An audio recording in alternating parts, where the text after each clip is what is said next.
కొత్త జల్లు కురిసింది బ్రతుకే చిగురు తొడిగేలా వరమై వేళ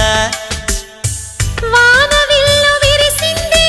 మిన్ను మన్ను కలిసేలా ఎగసే వేళ అణువణువును తడిపిన ఈ తడి అమృత వర్షిణి అనుకోనా అడుగడుగున పచ్చని బాటను పరిచిన వనమును చూస్తున్నా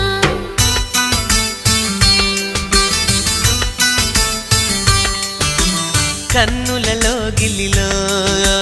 వెన్నెల విరిసింది చల్లని జాబిలితో స్నేహం కుదిరింది